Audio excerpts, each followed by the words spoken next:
पत्नी ने कराया अपने ही पति की अपने ही एनिवर्सरी के दिन, अपने ही सालगिरह के दिन हत्या।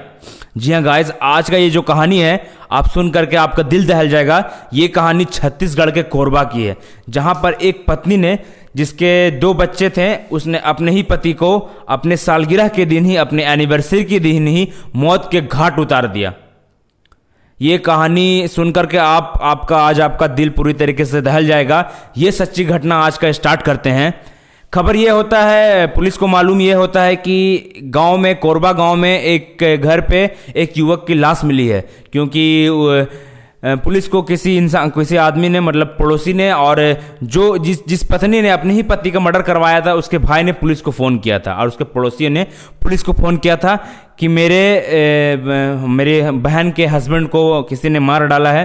पुलिस आई घर में और बॉडी को अपने कब्जे में किया, उसको पोस्टमार्टम के लिए भेज दिया। जब पुलिस उसके घर पे आई तो उसका हस्बैंड खून से लथपथ था और ज़मीन पे गिरा हुआ था। तब पुलिस उसको अपने कब्जे में लेकर उसे पोस्टमार्टम के लिए भेज दी। और उसके बाद उसके 2 बच्चे थे जो उसके बीबी के पास, उसके पत्नी जो उसके मर्डर कराए थे उसके पास बैठे हुए थे। तो पुलिस ने जब अपनी उसके बीबी से पूछताछ किया, तो पूछताछ करने के बाद उसकी बीबी जो बताई, वो पुलिस को समझ नहीं आया कि ये झूठ बोल रही है। पुलिस को उसी समय समझ में आ गया कि ये जो उसकी वाइफ है वो झूठ बोल रही है। उसकी वाइफ ने ये बताया कि रात के करीब 2 बजे किसी ने मेरे हस्बैंड का नाम लेकर दरवाज़ा ठकठकाया, और जब मेरे हस्बैंड खोले तब उसे ये बताया, उसने ये बोला कि मुझे आपकी बीबी के बारे में कुछ, आपके बीबी के संबंध में मुझे आपसे कुछ बात करनी है। उसके बाद उसने पानी मांगा। जब मेरा हस्बैंड पानी लाने के लिए अंदर गया और जब जैसे ही बाहर आया, तब उसका कत्ल उसे मारने पीटने लगा।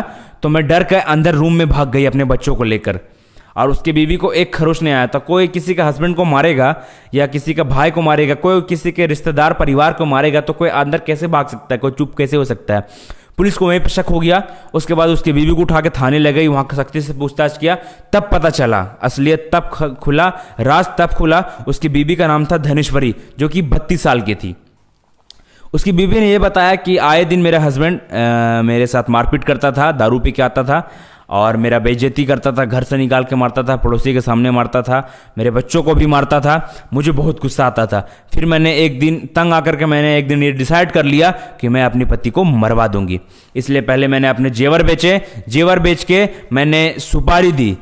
मैंने अपने जेवर 6,000 रुपये में बेचे और मैंने सुपारी दी तुषार सोनी उर्फ गोपी नाम के बंदे को, जिससे डील हुआ था मात्र जिसे उस 50,000 में उसने अपने पति की जान की कीमत सिर्फ 50,000 लगाई और 50,000 में अपने पति की जान से मारने की सुपारी दे दी।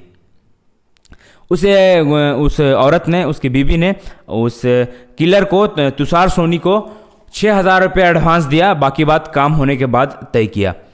उसके बाद तुषार सोनी आया, दरवाज़ा ठकठकाया, जैसे मैंने आपको बताया कि पानी मांगा। और उसकी बीबी ने जो बताया पुलिस को कि मेरा पति को जब तुषार सोनी जब मार रहा था, मैंने जिसे सुपारी दिया था वो जब मार रहा था, मेरे बच्चे सो रहे थे और मैं वहीं पे खड़ी थी, सारा तमाशा देख रही थी। मेरे सामने ही मेरे पति को उसने मौत के घाट उतार दिया और मैं सिर्फ देखती रही, मैंने कुछ नहीं किया। ये सुनकर सबसे पहले तो मोहल्ले वाले दंग रह गए कि अगर किसी का पति कुछ इस तरीके से व्यवहार करता है तो ये बिल्कुल गलत है। मैं इसके खिलाफ हूँ, लेकिन आप कोर्ट का रास्ता अपना सकते हैं, आप पुलिस को अपना दुख दर्द बता सकते हैं। समाज में पुलिस, संविधान किस लिए बना हुआ है, समाज में पुलिस क्यों है, समाज के लोग क्यों हैं, उन्हें बताना चाहिए। आज उसके 2 बच्चे हैं, वो दोनों लगभग तो अनाथ हो गए, क्योंकि बाप तो रहा नहीं, माँ तो जेल की हवा खाएगी। अब रहा माँ, उसका भाई, वो जो औरत थी जिसने अपने पति को मरवाया, उसका भाई के पास ही उसका दोनों बच्चा है, लेकिन माँ बाप का प्यार छिन गया।